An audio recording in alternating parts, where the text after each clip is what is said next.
Right, so making the mistakes while starting your startup might cost you a lot, because we all know how much effort it requires to launch your startup, like building a team, building a product, get funding, and it's gonna be super excruciating to fail anything at this stage and waste all of your efforts. In this video, I'm gonna show you the top 5 mistakes most of the startups making when getting started, and how can you avoid these mistakes so you can start and grow your startup quickly and easily. So the biggest mistake most of the startups making is focusing on engineering the product straight away. And this comes to us from an old startup pattern that people are creating some system in their garage, then they attracting folks and then running different kind of attraction method, gets funding and becomes successful. However, the world is different right now. The startup area is overcrowded. Instead of sitting down and building an MVP straight away, it's important to analyze what are we building. Building an MVP straight away requires an engineering time, efforts, money. And usually when you're building MVP straight away, you're not knowing what you're doing because you have the hypothesis of your market's problem, you have the hypothesis of your market solution. And sitting down and building the MVP straight away might lead to a lot of over-engineering time and efforts. That's why it's important to validate what you're building first. So before jumping into building the MVP, make some market validations, validate some product hypothesis, some solution hypotheses. Aim to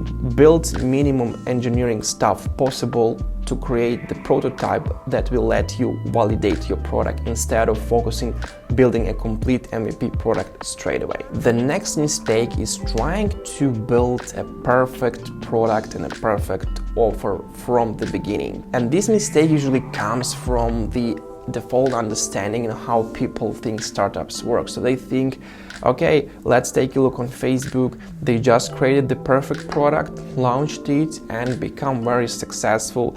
However, it doesn't work that way for most cases. In most cases, you will need multiple attempts to iterate, to test before you find the valuable solution for your audience. And aiming for this perfectionism to create a perfect product from the beginning might lead you to overthinking and over-engineering. Instead of overthinking and over-engineering solution, focus on building the quick, dirty type of solution that could be tested on the market. Don't be afraid, don't be worried about the reputation of your startup, reputation on your brand.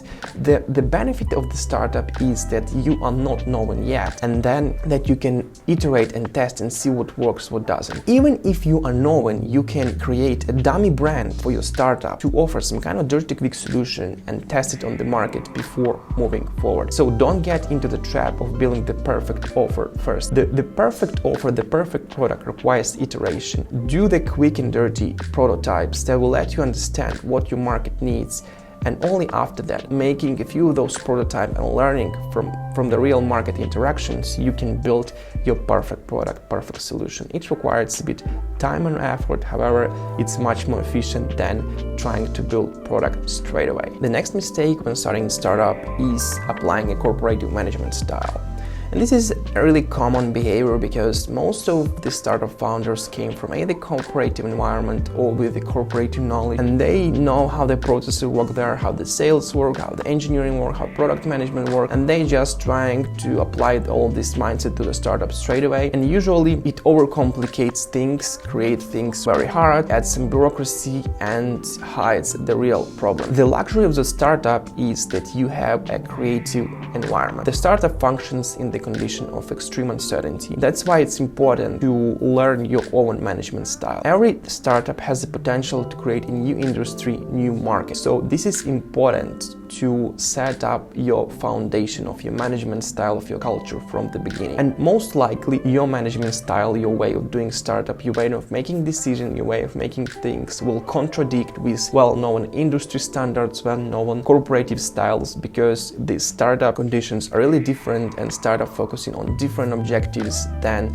the big giant corporation. So don't get into a trap applying different third-party corporative techniques. Learn your own stuff by yourself, learn your techniques by your own, and create your own management style instead. So the next techniques that most startup founders facing when launching the startup is focusing on the traditional accounting objectives to measure their success. Why it's happening that way? Because we have a set of frameworks that allow us to understand, okay, in which direction we're moving, how we're growing, how much sales we've done, and so forth and so on. And it's important to not think into a framework mode. It's not about applying framework to our management. It's about to understanding what is really happening. And as far as startups are completely different thing than all the other companies and corporations, it's important to define your own objectives to measure your success. When you're launching a startup, it's probably not that important how many clients you're acquiring per month, because you're still figuring out whether your solution is going to be viable for audience and what people need in your market. So in that case, you shouldn't be focusing on any kind of sales, engineering, feature added objective, but what you need to be focused on is how well our solution is solving the problem, how many people found solving their problem with our product easy, they want to use the product. And then eventually, gradually, when you learning more and more, you might start measuring additional metrics like customer retention, new customers acquired, and so on, depending on your current objective. But it's important to measure your success within the current objective. It's not about like how many features we've done, how many new clients we have. It's more important how well our feature is solving clients' problem and how many clients are sticking with us for months. And again, this depends whether this objective is relevant for you right now. So focus on your objectives and create the metrics that can let you measure the specific objectives you are aiming to reach instead of applying the traditional accounting frameworks or metrics. And the last, probably the biggest mistakes most startups make is overthinking the technical solutions and decisions. These things happening because usually startups, especially technical startups, are founded by the technical people that came from different work environment where they were creating different big applications running on scale. And in that environment, they are forced to think like a lot of steps ahead. It's not about just their build feature, but it's also about to understand, okay, what will happen in a few months if we get 1 million users using this feature? Okay, what will happen if we add like 3 features on top of it?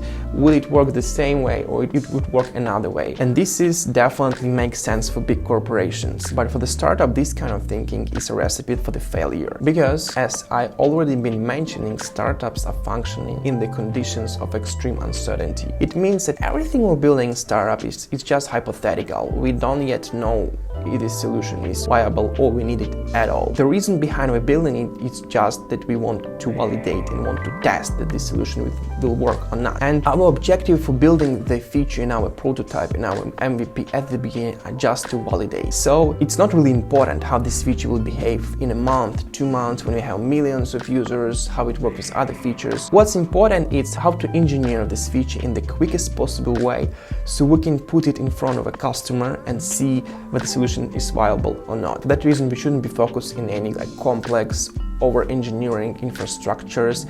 We should reuse the most third-party tools as we can and build the easiest, quickest, dirty product. And even this product wouldn't have a sufficient quality, it will still be very beneficial for us to learn market feedback even with low-quality product rather than overthinking, over-engineering the best solution possible for the particular feature. That will result in 80% of waste, because it's usually how it happens in startup. The hypothesis that we make might resonate with market, but the exact solution might be completely different, resulting us re-engineering, changing the things. So when you're starting your prototype, when you're starting your first engineering attempts for validating your product feature set, don't waste a lot of time on making proper, perfect engineering decision. Just keep going, build features, testing, gather feedback, and eventually when you found the best solution, you will be able to engineer it in a perfect way and reliable in high quality way. So thank you for watching. If you want to watch more, click here to see my latest video. Thank you so much, and if you're interested in learning more how to launch and grow startup quickly and easily, subscribe to my channel and click the like button if you like this video.